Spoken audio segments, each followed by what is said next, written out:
हुजूर अलैहिस्सलाम फरमाते हैं, गुस्ल जनाबत को खूब अच्छी तरह किया करो, इसकी बरकत से अल्लाह से तुम इस हालत में मिलोगे कि तुम्हारे नामे अमाल में कोई गुनाह नहीं होगा। यानी गुस्ल जनाबत जो लोग अच्छी तरह करते हैं, क़यामत के दिन वो गुनाहों से पाक होकर के उठेंगे। पहली बात तो लोग 2-2-3-3 तक गुस्ल जनाबत को 2-2-3-3 दिन तक करते ही नहीं है, ऐसे ही घूमते रहते हैं। हुजूर अकरम सल्लल्लाहु अलैहि वसल्लम फरमाते हैं कि जहां जुनबी हो, यानी जिस शख्स पर, जिस मर्द औरत पर गुस्ल जनाबत फर्ज हो, वो जहां होगा वहां अल्लाह की रहमत के फरिश्ते नहीं होंगे। कुछ लोगों के बारे में तो हम देखते भी है, सुनते भी है कि वो ऐसे उठ करके लूम चलाने भी चले जाए, साइजिंग में भी चले गए, दुकान में भी आ गए, और उसके बाद जब उनको मौका मिला फिर वो तब गुस्ल करेंगे। मेरा खुद का तजुर्बा ये मैं बता रहा हूँ आपको। कई ऐसे लोग से मेरी मुलाकात हुई तो मैंने कहा कि चले नमाज, मेरी तो आदत है कि जब लोग मुझसे मिलते हैं तो या तो अगर मौका होता है तो मैं उनको नमाज की दावत दे देता हूँ या फिर हफ्तावार इज्तिमा की दावत देता हूँ। ये बचपने से मेरे मामूलात में है, इसलिए कि जब से मैंने पढ़ा कि किसी बंदे को नेकी की तरफ बुलाना 60 साल की बेरिया इबादत से बेहतर है। मैंने कहा कि क्यों छोड़े 60 साल की इबादत को। 60 साल गार में बैठकर इबादत करने वाले को जो सवाब मिलता है, उससे ज्यादा सवाब नेकी की तरफ बुलाने वाले को मिलता है। नियत अल्लाह की रजा। मैं तो जिन दिनों स्कूल पढ़ता था, मैं अपने स्कूल के दोस्तों को भी दावत देता था कि हफ्तावार इज्तिमा में आओ। और आपसे भी कहता हूं, सिर्फ अपना इज्तिमा में आ जाना काफी नहीं है कि चलो मस्जिद पूरी भर गई, मस्जिद या रसूलुल्लाह पूरी भर गई, हम खुश हो जाएं, इतना काफी नहीं। जहां जहां तक हुजूर अलैहिस्सलाम की दावत पहुंचा सकते हो पहुंचाओ, इसलिए कि हुजूर अकरम सल्लल्लाहु अलैहि वसल्लम को खुशी उस वक्त होती है सबसे ज्यादा जब कोई हुजूर के दीन की दावत को पहुंचाता है। काश कि हमारे हफ्तावार इज्तिमा में आने वाला हर बंदा दाई बन जाए, मुबल्लिग बन जाए। मैं फिर कहता हूं कि मुबल्लिग बनने के लिए कोई जरूरी नहीं कि आप सर पे अमामा सजाएं, आप मेरी तरह बड़ी ही दाढ़ी रख लें, मेरी तरह कुर्ता पैजामा ही पहनने लगे, ये कोई जरूरी नहीं है। दाई कहते हैं दावत देने वालों को, हुजूर की दावत पहुंचाओ। अगर आप जीन्स टी शर्ट में हुजूर की दावत किसी को दे सकते तो कम से कम 2 नेकी तर्क करने से तो अच्छा था कि 1 नेकी तर्क हो रही है तो एक हाथ में ले ले। पैंट शर्ट पर ही अगर आप हुजूर की दावत किसी को पहुंचा सकते पहुंचाएं आप। हुजूर अकरम सल्लल्लाहु अलैहि वसल्लम ने फरमाया, बल्लिगु अन्नी वलौ आया, मेरी तरफ से पहुंचा दो अगर एक ही बात जानते हो। अब ये भी बात आपसे कहूं, कुछ लोग कहते हैं यार मैं अमल नहीं करता तो मैं क्या बात आम करूं। एक शख्स ने पूछा कि या रसूल अल्लाह सल्लल्लाहु अलैहि वसल्लम, मैं दीन पर अमल नहीं करता, क्या मैं दीन की दावत दूं? हुजूर फरमाते हैं कि ठीक है, दो दावत, अमल की कोशिश भी करो लेकिन दावत दो। हो सकता है जिस पर तुम अमल नहीं कर पा रहे हो तुम्हारी दावत से वो अमल कर ले। तो हुजूर अकरम सल्लल्लाहु अलैहि वसल्लम ने ये मसला भी हल फरमा दिया। और मैं समझता हूं कि बाज मर्तबा जहां हम लोगों की पहुंच नहीं होती वहां आप लोगों की पहुंच हो सकती। हमारे बेशुमार ऐसे हफ्तावार इज्तिमा में आने वाले हमारे अहबाब हैं कि जिनकी दावत पर वो तबका आया जिनको हम न ला सके, और अगर अपनी वजह से किसी की जिंदगी अल्लाह ताला संवार दे तो वही बंदा हमारे लिए निजात का जरिया बन सकता है। तो एक दिन मैंने अपने एक जगह में बैठा हुआ था तो मैंने उनसे कहा कि चलें नमाज पढ़ लेते हैं। और उन्होंने कहा आप जाएं, आप भी चलते तो अच्छा होता। मैं अकेला ही था तो उन्होंने कहा एक काम करता हूं मैं मस्जिद तक आपको पहुंचा देता। तो चलिए वो आए, मस्जिद के दरवाजे पर उन्होंने मुझे पहुंचा। फिर उन्होंने कहा कि भाई दरवाजे तक आए, पढ़ तो नहीं। मेरे कान में कहा कि सैयद साहब मैं असल में अभी मेरा गुस्ल बाकी है। बड़ा सदमा हुआ। बल्कि ये भी हदीस पाक में आया है कि जो गुस्ल जनाबत में ताखीर करे मरते वक्त तो उसकी जबान पे कलेमा नहीं आएगा।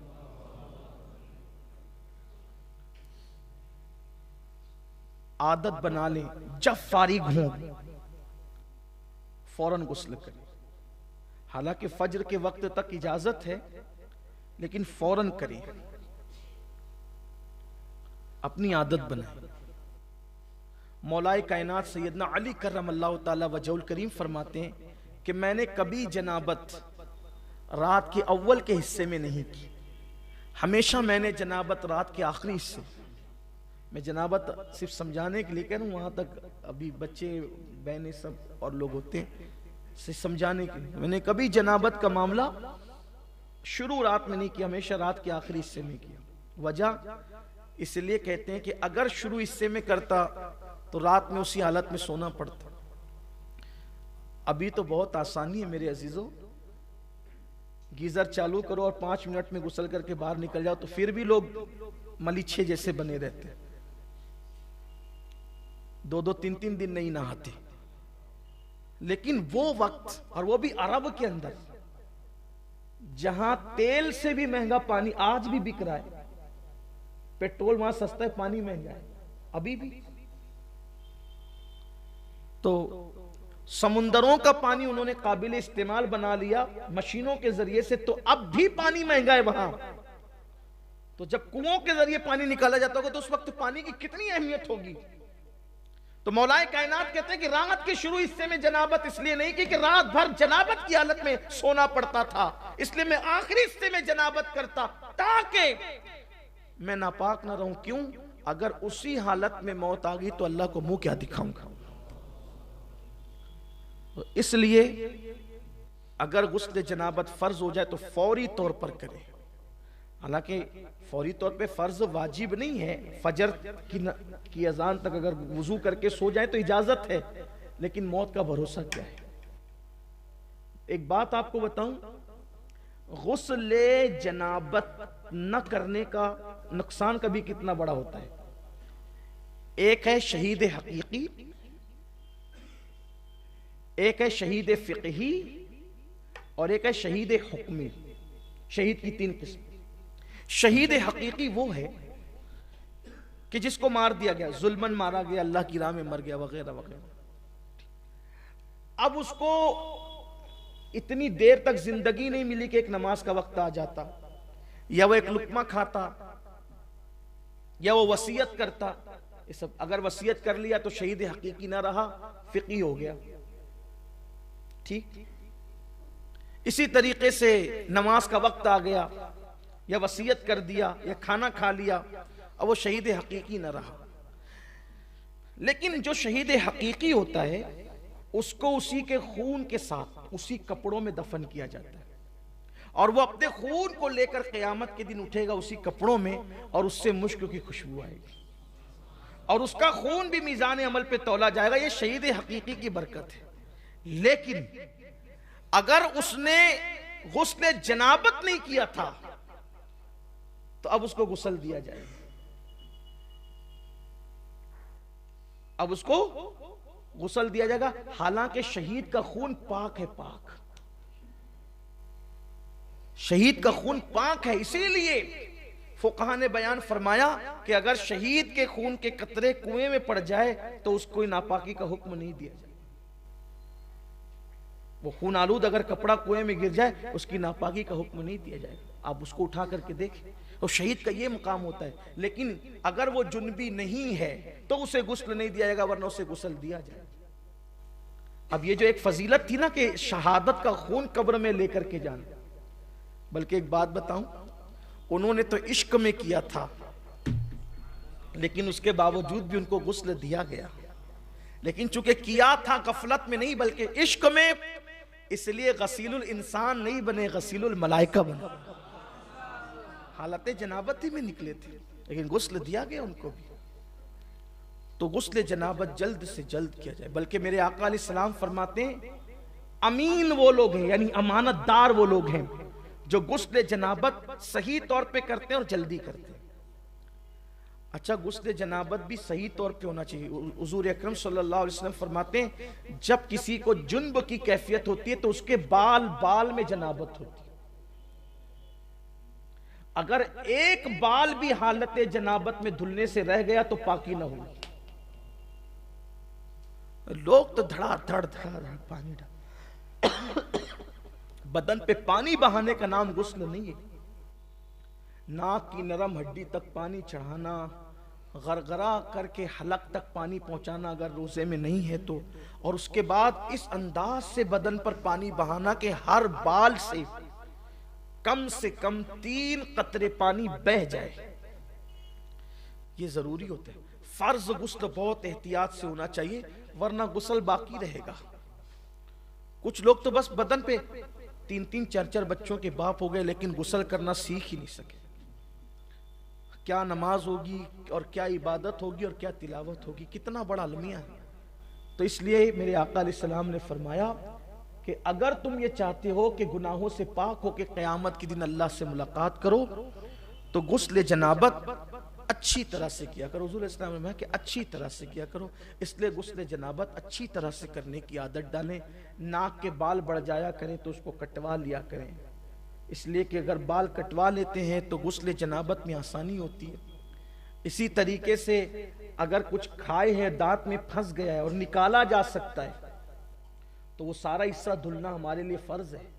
गरगरा करना चाहिए, और गरगरा करने में शर्माओ मत कि आवाज आएगी तो लोग क्या कहेंगे। लोगों को छोड़ दो, कौन क्या कहेगा, हलक के अंदर पानी पहुंचना चाहिए।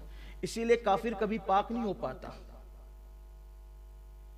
काफिर कभी पाक, क्योंकि वो नहा तो लेता है, पानी तो बहा लेता है, कभी कभी बेतकल्लुफ पानी पीने की वजह से उसका गरगरा भी हो जाता है, हलक भी धुल जाता है, बेतकल्लुफ पानी पीने। लेकिन नाक में पानी वो कभी नहीं पहुंचा पाता, क्योंकि नाक में पानी पहुंचाने का तसव्वुर सिर्फ इस्लाम में है। इसलिए काफिर कभी पाक नहीं हो पाता गुस्ले जनाबत से, कभी पाक नहीं हो पाता। इसीलिए हमारे हुजूर मुफ्ती आज़मीन का तकवा ये था कि कभी आप काफिर के हाथ की बनी हुई चाय भी नहीं पीते थे। हालांकि पी सकते हैं लेकिन नहीं पीते, उनका मिजाज था। बल्कि उनका जिक्र आ गया तो एक बात याद आ गई। एक ऐसी खूबसूरत महफिल थी जहां हुजूर मुफ्ती आजम और मुहद्दिस आजम दोनों जमा थे। चाय आ गई, और चाय आई तो चाय रखी गई। इत्तेफाक से चाय होटल से आई थी, तो सैयदी मुफ्ती आजम ने पूछा कि चाय कहां से आई। तो किसी ने कहा कि वो फलाने के यहां से। तो आपने फरमाया कि मैं काफिर के हाथ की बनी हुई चाय नहीं पीता।